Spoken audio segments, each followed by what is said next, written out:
إن الحمد لله نحمده ونستعينه ونستغفره ونعوذ بالله من شرور أنفسنا ومن سيئات أعمالنا من يهده الله فلا مضل له ومن يضلل فلا هادي له وأشهد أن لا إله إلا الله وحده لا شريك له وأشهد أن محمدا عبده ورسوله صلى الله عليه وعلى آله وأصحابه أجمعين يا أيها الذين آمنوا اتقوا الله حق تقاته ولا تموتن إلا وأنتم مسلمون يا أيها الناس اتقوا ربكم الذي خلقكم من نفس واحدة وخلق منها زوجها وبث منهما رجالا كثيرا ونساء واتقوا الله الذي تساءلون به والأرحام إن الله كان عليكم رقيبا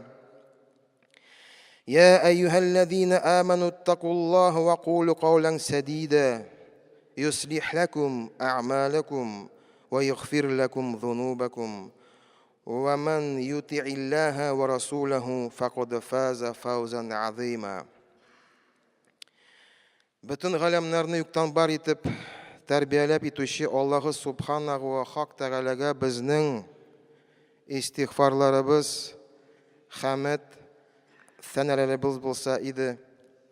Әгәр дә Аллаһы Тәгалә үзенең киң рәхмәте белән кемнедер туры юлга күндерсә, аны һичбер кем дә адыштыра алмас. Һәм шулай ук әгәр дә Аллаһы Тәгалә үзенең гаделлеге белән кемнедер адаштырса, аны һичбер кем дә туры юлга күндерә алмас. Һәм шәһадәт китерәм, Аллаһтан башка гыйбадәткә лаеклы зат юк, һәм Мухаммад бин Абдулла аның кылы һәм илчесе саллаллаһу алейхи ва аля алихи ва асхабихи аҗмаин. Ассаламу алейкум ва рахматуллахи ва баракатух, мөхтәрәм газиз кардәшләрем. Аллаһның киң рәхмәте белән без ушбу көнне, җомга көнне, яңгырлы көнне җыелдык. Һәм инде бигрәк соңгы арада яңгырлар күп дип, кояш әзрәк дип кайберләр зарлана, әмма үзебез дугада булыйк. Эй Раббым, эй Раббыбыз, хәерле, файдалы яңгырлар булса, һәм бәрәкәтле кояшлы көннәре дә булсын. Амин. Аллаһка шөкер, мәчетләребез дин кардәшләребез белән тула. Әлхәмдүлилләh, намазга басучылар күбәя. Бу яхшы күренеш җәмәгать, әлбәттә. Кайчандыр без бер 10-15 ел элек җомгага 3тән бер өлеш кенә җыела идек, җәмәгать. Һәм мәчетебез шулай мөэминнәр белән тулсын һәм кардәшләр күбрәк булсын дип хыяллана идек. Әлхәмдүлилләh, бүген безнең өйлә намазында 3тән бер өлеш җыела, Аллаһка шөкер. Һәм инде җомга намазда безнең залларыбыз тулы. Әле безнең яңа мәчет бар, Нур мәчете, шулай бит әле. Әле безнең поселокларда, ягъни шәһәрдән тыш мәчетләрдә безнең тула, Аллаһка шөкер. Әмма кеше саны күп булуы аларның төрле булуына да китерә. Ягъни бүген безнең арабызда бик күп кешеләр бар. Кем генә юк арабызда, җәмәгать? Арабызда безнең производство эшчеләре, химиклар, шинниклар, сәүдәгәр, бизнесменнар, халыкка хезмәт итүчеләр, әлбәттә, безнең арабызда укытучылар, тәрбиячеләр, врачлар да безнең арабызда. Арабызда кемдер җитәкче булган, кемдер гади эшче булган, кемдер җиңел генә теләгән эшенә урнашып эшләгән, кемдер авырлык кичереп, гомер буе сабыр итеп, төли торган эш урынында эшләгән, кемдер гомер буе тырышкан, чапкан, кемдер түшәмгә төкереп яткан, кемдер гомер буе ватаныбызны саклаган, кемдер армиядан качып йөргән. Берсе рәссам, художник, бит. Икенчесе гомер буе баян, гармунда уйнап, биеп, җырлап, ансамбльдә катнашкан. Икенчесе гомер буе хәтта җәмәгать, хәтта кемдер гомер буе төрмәдә утырган, кемдер гомер буе утырткан. Җәмәгать. Менә без шундый, без төрле. Әле бит ул гына түгел җәмәгать. Без төрле вакытта туган һәм төрле тәрбия алган. Төрле холыклы, төрле темпераментлы кешеләр безнең арабызда җәмәгать. Без төрле вакытта исламга кайткан һәм дини тәрбияне дә төрле дәрәҗәдә алган. Кемдер гыйлеме күбрәк, кемдер әзрәк. Без бөтенебез хәзер шушы мәчетебездә җыелабыз, Аллага шөкер. Һәм менә шушы төрледән төрле кешеләргә ничек бер өммәт булып, дус булып, туган булып яшәргә. Әгәр һәр кешенең үз фикере булса, собственное мнение дип әйтәбез инде. Берсе риза, икенчесе риза түгел. Ул вакытта тәртип саклар өчен һәм бер фикергә килер өчен нәрсә эшләргә? Шуңа күрә мәчетләребездә тыныч, имин булсын өчен, иншалла, мин шәхсән үземнең вәгазьләремне шул мәсьәләгә багышлармын дип өметләнгән идем, хыялланган идем, мөхтәрәм вәгазь кардәшләрем. Ягъни һәрбер фикерне үти башласаң, тәртип булмый. Шуңа күрә төрле фикерләрне белеп, соңгы фикерне җаваплы кеше чыгарырга тиеш. Бу фикер кемгәдер бәлки ошамаса да, әмма ләкин шул кемдер буйсынырга тиеш һәм риза булырга тиеш. Һәм әлбәттә Аллаһка тапшырырга тиеш.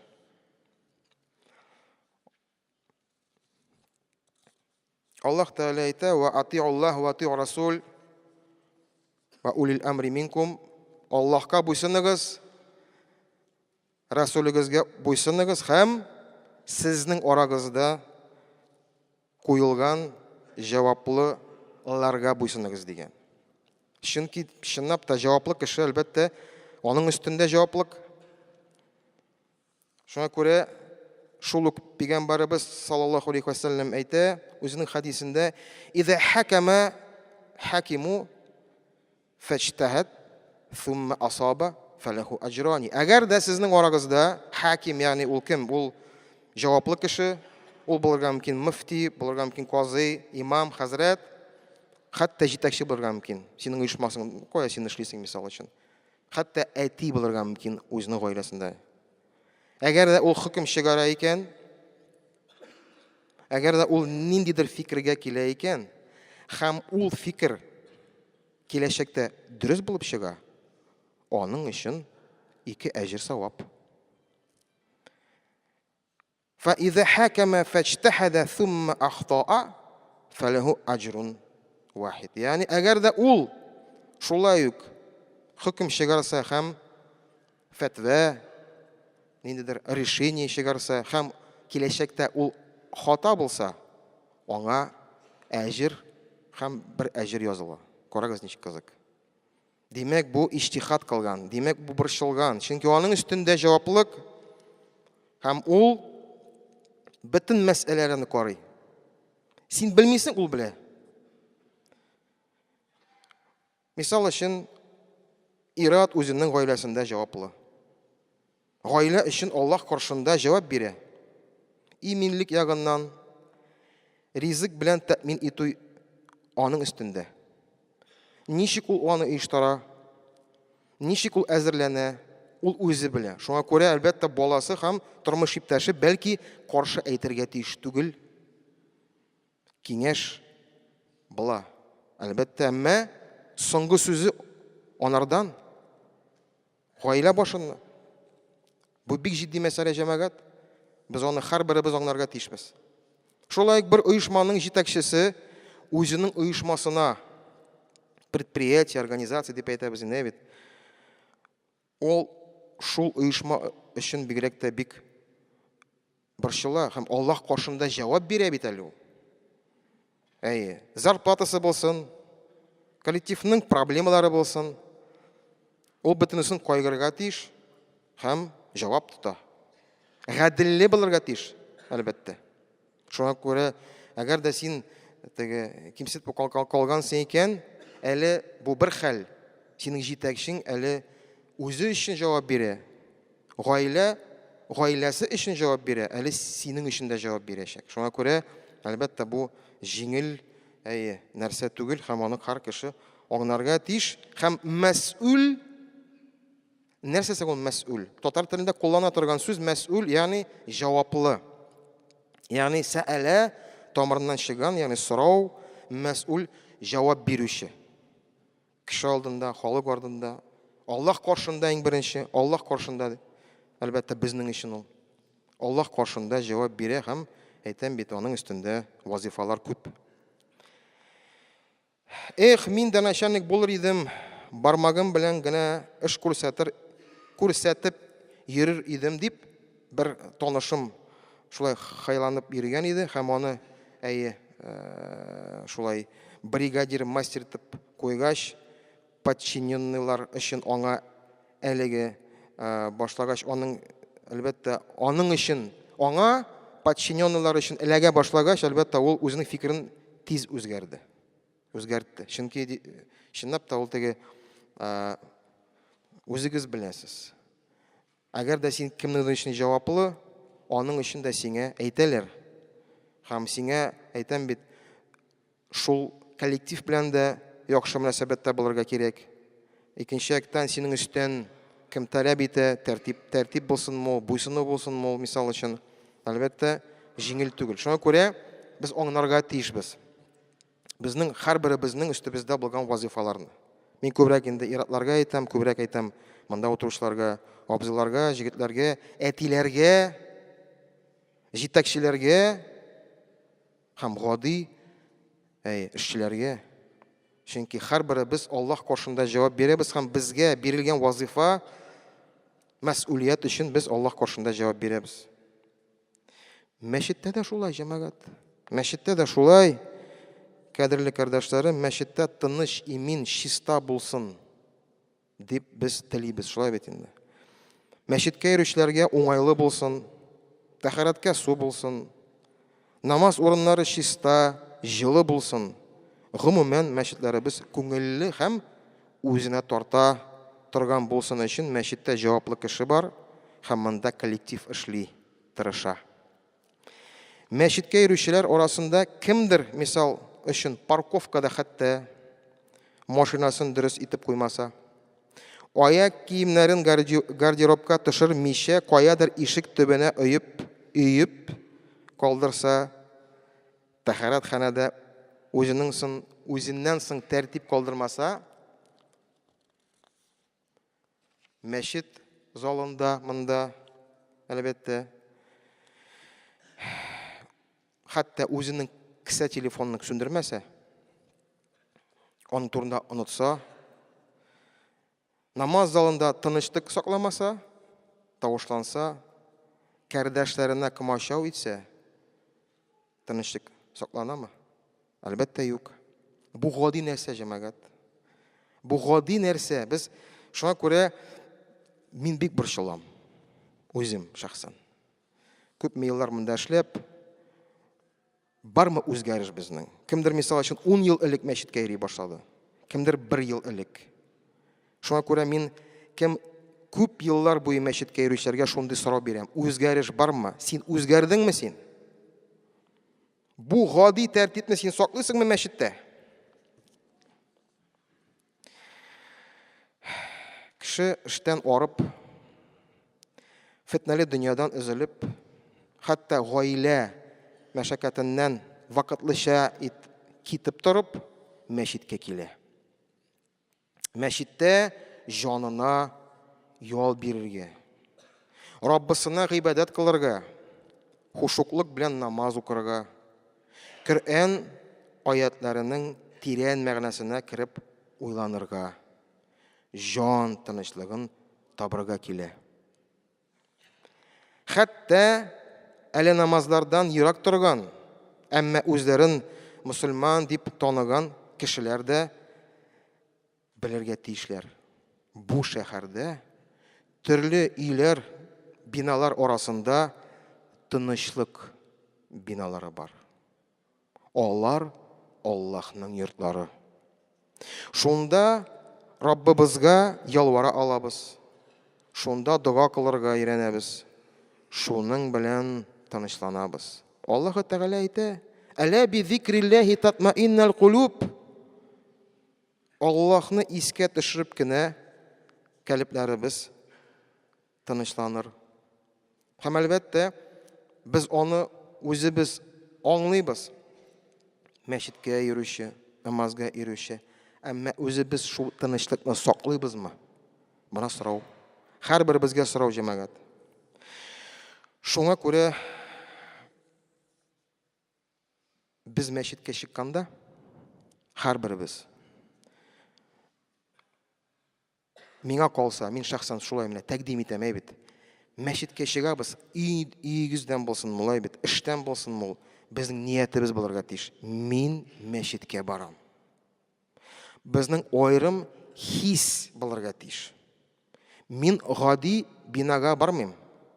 Базарга, кибеткә бармыйм. Мин барам мәчеткә. Аллаһ йортына барам. Иншалла адым сайын савап алам, гынахтан котылам. Без беләбез, мәчетнең тәртипләре бар, әлбәттә. Тырышабыз аларны сакларга. Әмма ләкин әйтәм бит, кемдер белми, кемдер аңламый, матур итеп киңәш итәргә дә була иншалла. Бу бит җәмәгать Аллаһның биекләүнең бер күрсәткече.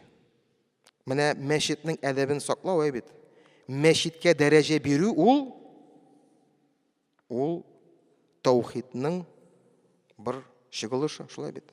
То есть я по-русски скажу, братья и сестры, придание значения Дому Аллаха, возвеличивание этого дома и обособленность этого дома от других – это проявление единобожия.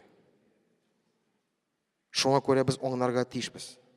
Без ниндидер уен, ниндидер теге күңел ачу каядыр урынга бармыйбыз без. Без мәчеткә барабыз. Ә мәчеттә тыныч булырга тиеш. Мәчеттә тыныч булырга тиеш, мөхтәрәм газиз кардәшләрем. Һәм күбесе бездән тора. Күбесе бездән. Әйдәгез, газиз кардәшләрем, бер-беребезне хөрмәт итик. Бер-беребезгә игътибар итик. Күбрәк яшьләр өлкәннәргә үзенең тиешле рәвештә үзенең хөрмәтен күрсәтсен. Менә бер яшь җегет, малай инде, уйнап басып тора. Мен әйтәм, синең кулыңда нәрсә? Ул әйтә, спиннер ди минең кулымда ди. Спиннер. Мен әйтәм, нәрсә соң ул? Ул ди тынычландыра ди мине ди. Он меня успокаивает ди. Мин уйладым инде бу шаяра дип. Ну ярар. Таңы бер җегетне күрәм, зурырак. Оның икенче төрле шундый ялтара торган, шундый әзрәк яна да ул, әйләнә дә шулай. Мен әйтәм, это что у тебя? Это ди спиннер, ди, только другой. А зачем он тебе? Он успокаивает меня ди. Машалла, мен әйтәм. 12, 13, 15 яшьлек җегетләрне менә шул нәрсә тынычландыра икән. Без шундый, без нәрсә эшлибез җәмәгать? Без әзрәк үзебезгә карыйк әле, без нәрсә? Без ниндидер хәсрәттә яшибезме? Нәрсәдер шундый авыр ниндидер хәл кичерәбезме без? Безнең балаларыбыз димәк тыныч түгел. Аларга кирәк менә шул нәрсәне алып, үзен тынычландырырга. Юк, мин каршы түгел үзем. Булсын, уйнасын ул. Зыян килми икән. Әмма ләкин аларга, балаларга җаннарны тынычландырыр өчен кем нәрсә өйрәтә? Хәтта без мисал өчен чыгабыз мәчеткә, бит идән балабызны алып бит җитәкләп мисал өчен. Ул да аңларга тиеш, кая бара ул. Улым, синең белән мәчеткә барабыз. Мәчеттә тынычлык. Ул синең белән монда килеп, бу залны күреп, бабайларны, абзыларны күреп, ул да Өйрәнергә тиеш. Өйрәнергә тиеш смартфон белән уйнап утырырга түгел. Җигәргә түгел. Спиннер белән тынычлык табарга түгел, әнәсә намаз укырга өйрәнергә тиеш. Дуа кылырга өйрәнергә тиеш. Матур итеп басып торырга тиеш. Кирәк булса утырып торырга тиеш. Аларны без өйрәтмәсәк, кем аларны өйрәтә? Иртәгә тагын ниндидер яңа нәрсә килеп чыкса, тизрәк шунда чаба. Шуны сатып ал. Әти, миңа шул нәрсә кирәк, ал миңа. Мне надо успокоиться. Я неспокойный. Шуңа күрә җәмәгать бу бик Алла сакласын. Шуңа күрә без иң беренче үзебез тынычланырга, өйрәнергә тиешбез. Хәтта без дуга кылабыз, дуганың мәгънәсен белмибез. Күпме бар азкарлар, мисал өчен, иртәнге азкар бар. Иртәнге торгач бар дугалар. Аның мәгънәсен аңласаң бит, сиңа бер нәрсә кирәкми бүтән. Психолог та кирәкми, какой-то йога да кирәкми сиңа. Җаның тыныч булса, җәмәгать, бит син рәхәт яшисең. Һәм моны бу мәчетебез ул шул җан тынычландырыр өчен бер урын. Шуңа күрә әйдәгез җәмәгать, һәрберебез Аллаһ ризалыгы өчен монда тынычлык саклыйк, бер-беребезне хөрмәт итик һәм Аллаһка гыйбадәт кылыйк. Aqulu qawli hada wa astaghfiru li wa lakum min kulli dhanb.